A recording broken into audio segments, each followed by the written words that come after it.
Salam Indonesia, salam Nusantara dari Sabang sampai Merauke, dari Miangas sampai Pulau Rote. Mantal iman kita, mantal kasih kita, mantal pengharapan kita. Tentunya dalam Yesus Kristus menjadi Tuhan dan Juru Selamat kita dan Juru Selamat dunia. Jangan katakan bahwa Yesus bukan Tuhan.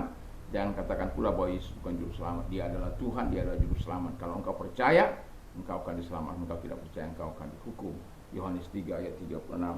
Karena Yesus sudah berkata dalam Yohanes 14 ayat yang ke-6, Akulah jalan dan kebenaran dan hidup, tiada seorang sampai kepada Allah kalau tidak melalui aku. Mantap.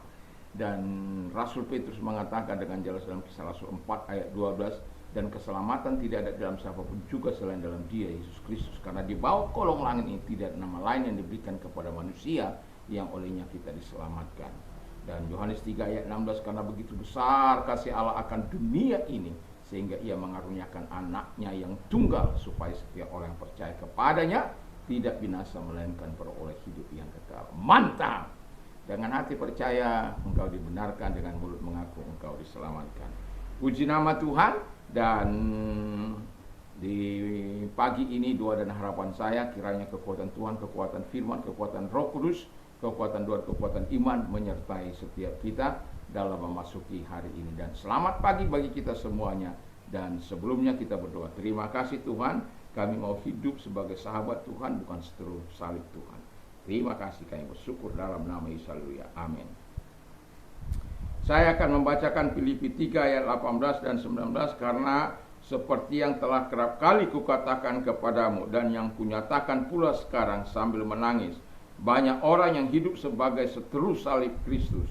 Kesudahan mereka ialah kebinasaan, Tuhan mereka ialah perut mereka, kemuliaan mereka ialah aib mereka, pikiran mereka semata-mata tertuju kepada perkara-perkara dunia. Haleluya.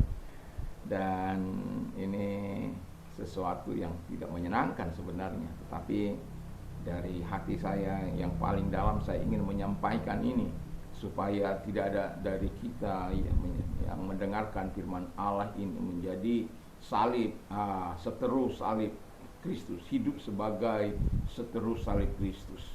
Tema kita adalah hidup sebagai seteru salib Kristus.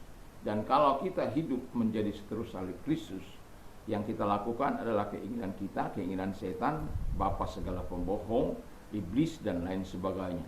Dan hawa nafsu yang kita umbar, perkataan-perkataan kasar, perkataan-perkataan yang tidak baik, perkataan-perkataan najis, perkataan-perkataan kotor. Dan itu Alkitab katakan orang-orang yang hidup dalam seteru salib Kristus, dan mereka melakukan apa yang mereka sukai, LGBT, ya. Ada laki-laki dengan laki-laki, perempuan dengan perempuan, dan itu menjadi sebuah kebencian di hadapan Tuhan. Kalau Anda mau membacanya dalam Roma 1 ayat 22 sampai seterusnya itu. Dan itu sesuatu yang tidak Tuhan sukai. Dan kalau ada orang yang mengatakan bahwa itu demi kemanusiaan harus diakomodasi, saya tidak sependapat, karena itu tidak sesuai dengan firman Allah, itu bertentangan dengan firman Allah. Kalau gereja menolak orang-orang ini, itu bukan menolak pribadi mereka, tetapi menolak dosa yang mereka perbuat. Dan gereja tidak boleh membenci orang-orang yang lesbi, orang-orang yang LGBT, tidak boleh mereka membenci. Tetapi bagaimana gereja bisa menunjukkan, mengembalikan mereka kepada posisi yang sebenarnya, kepada kehendak Allah, kepada kemauan Tuhan, bukan kepada kemauan setan. Dan itu tentu bukan mudah bagi mereka. Itu sesuatu yang sangat sulit. Bagaimana mungkin yang sudah berakar mungkin perbuatan itu. Tetapi kita tahu bahwa mereka akan menjadi seteru salib Kristus sampai Tuhan mau datang kepada mereka, membebaskan mereka. Kita sudah melihat banyak kesaksian bagaimana orang-orang diubahkan, orang-orang yang seperti LGBT itu diubahkan, dan bahkan mereka menjadi pelayan-pelayan Tuhan. Dan itu sebabnya saya mau katakan dari hati saya yang paling dalam, tidak ingin ada seorang pun menjadi seteru salib Kristus. Karena apa? Yang pertama dikatakan, Alkitab katakan dengan jelas bahwa pada kesudahan mereka adalah kebinasaan. Tentu orang-orang yang menjadi musuh atau menjadi seteru salib Kristus itu akan mendapat ujungnya daripada kebinasaan itu. Tentu kita hidup bukan untuk binasa, dan Allah juga tidak pernah merencanakan manusia hidup untuk binasa, dan setan juga tidak dijadikan untuk hidup untuk binasa. Tetapi karena mereka memberontak, akhirnya setan dibuatkan tempat neraka. Tapi neraka itu dia tidak ingin tempat sendiri, dan dia ingin mengajak manusia-manusia yang bisa dipengaruhinya. Dan itulah sebabnya banyak orang menjadi bangga dengan dosa-dosa mereka, bangga dengan kejahatan mereka, bangga dengan apa yang mereka perbuat, dan sesuatu yang tidak menyenangkan, tapi ujungnya adalah maut. Dan yang kedua, Alkitab katakan bahwa kesudahan mereka ialah kebinasaan. Bebal, kebal, tebal, keras hati, keras kepala, tegar tengkuk. Itulah orang-orang yang seperti ini. Karena mereka katakan yang kedua, Tuhan mereka adalah perut mereka. Bayangkan itu. Jadi kalau perut mereka itu, ya mereka nggak peduli, yang penting ciak. Keras kepala mereka. Haram tidak haram, yang penting ciak. Makan. Ikan. Wow.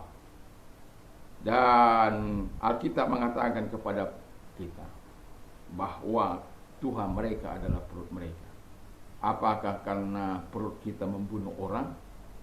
Demi perut yang sejengkal ini kita rela mencuri, rela melakukan apa saja. Saya dulu di dalam kebodohan saya, ya, tajamnya pisau lebih tajam perut saya ini. Ya, itu moto di masa lampau. Karena apa? Kalau orang sudah lapar, itu apa aja bisa dilakukan. Dan itu saya buktikan ketika saya sudah tidak bisa makan di kampung, di rantau orang. Pada akhirnya saya ada di mencari parkiran di rumah sakit, dan mereka yang berasal dari situ, mereka katakan, saya hanya katakan, tajam-tajamnya pisau lebih tajam perut saya hanya cari makan.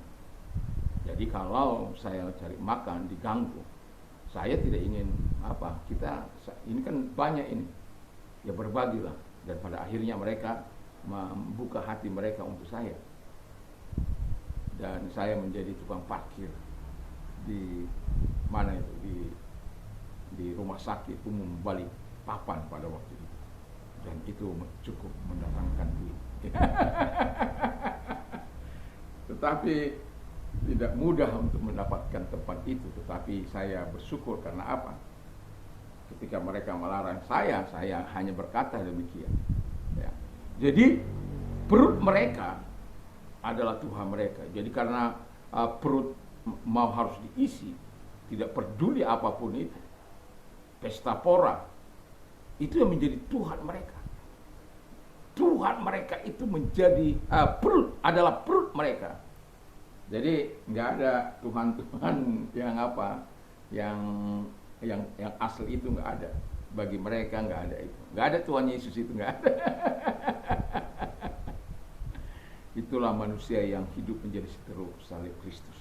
Yang ketiga dikatakan kemuliaan mereka adalah aib mereka. Bayangkan kalau aib menjadi sebuah kebanggaan. Bayangkan kalau aib menjadi sebuah kesukaan, sebuah kesenangan yang bisa dibanggakan. Wow, kita lihat ada banyak para koruptor ketika ditangkap, mereka masih bisa tertawa, bisa tersenyum, bisa mendada-dada, bukannya tertunduk dengan bangga.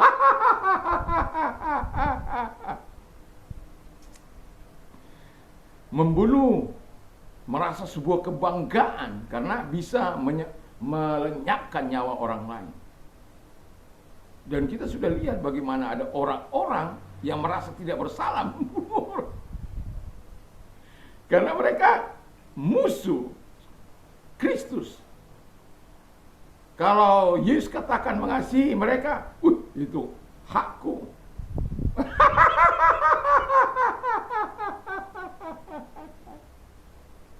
membunuh haknya ya sudah. Tapi kita harus bersyukur ya.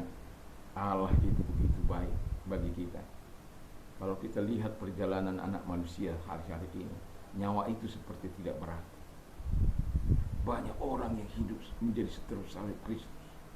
Tersinggung sedikit membunuh, sakit hati sedikit membunuh, baik itu bosnya, baik itu majikannya, kadangkala tidak menyenangkan. Tapi itu hidup.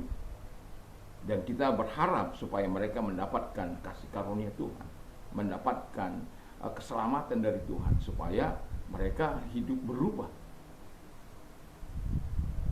Tentu bukan dari diri mereka itu terjadi oleh karena perbuatan-perbuatan di masa lampau mungkin yang direkam dalam perbuatan mereka, yang mereka tidak, katakanlah, menikmati hidup yang sesungguhnya, tidak menikmati kasih yang sesungguhnya, sehingga mereka menjadi brutal di masa-masa mereka dewasa. Tapi apapun itu, sebagai orang percaya kita harus berdoa kepada orang-orang yang hidup sebagai seteru salib Kristus.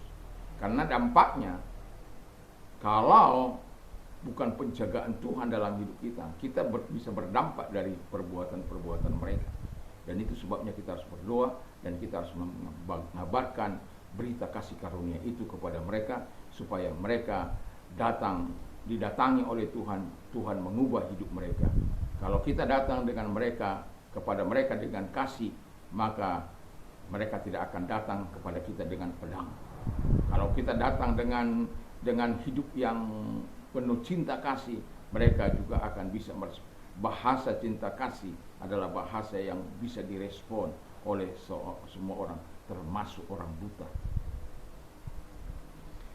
Dan yang terakhir kata firman Allah, pikiran mereka semata-mata tertuju pada perkara-perkara dunia. Sementara Tuhan katakan dalam Kolose 3 ayat 2, supaya kita memikirkan perkara-perkara yang di atas. Ayat satunya, kita sudah dibangkitkan bersama dengan Kristus, supaya kita memikirkan perkara-perkara yang ada di atas, di mana Kristus ada. Jadi itu yang harus kita pikirkan, bukan yang lain. Tetapi kalau orang sudah menjadi seteru salib Kristus, mereka tidak akan pernah memikirkan itu. Dan itu sebabnya sebagai orang percaya, ini tanggung jawab kita bersama untuk melihat mereka-mereka di dalam kasih Tuhan yang hidup dalam seteru salib Kristus. Jangan biarkan mereka, jangan benci mereka, karena kehidupan itu bukan keinginan mereka, tapi ada sebuah kekuatan yang dahsyat yang mengikat mereka. Karena perjuangan kita bukan melawan darah dan daging, tapi melawan penguasa-penguasa, penghulu-penghulu dunia gelap dan roh jahat di udara, di mana setan bisa mengikat mereka. Dan kalau Anda melihat kisah Markus 5, bagaimana setan menggenggam seseorang begitu luar biasa, dan tetapi Yesus mampu membebaskan, walaupun dia dirantai sekalipun dengan mudah, karena 2000 kekuatan setan ada dalam hidupnya. Dan yang dapat membebaskan orang-orang yang hidup sebagai seteru salib Kristus hanya Tuhan.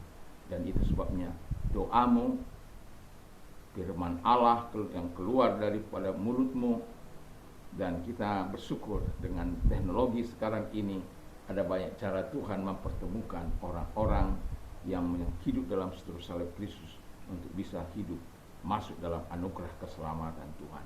Kiranya kita bukan orang menjadi bagian menjadi hidup dalam seteru salib Kristus, tetapi menjadi alat yang dipakai untuk memuliakan Tuhan dan menjadi saksi untuk membawa orang-orang yang hidup dalam seteru salib Kristus kepada Kristus.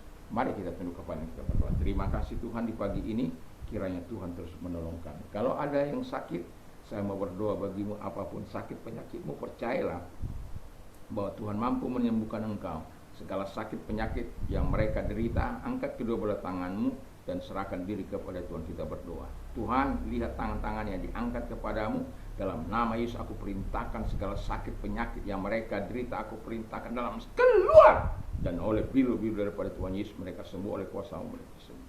Terima kasih Bapa di surga. Dan bagi mereka-mereka yang menghadapi masalah, Tuhan, kami tahu para pahlawan iman kami dalam menghadapi persoalan-persoalan hidup mereka, senantiasa mengandalkan Engkau. Dan itu sebabnya kalau Engkau orangnya, mari kita berdoa. Angkat kedua belah tanganmu.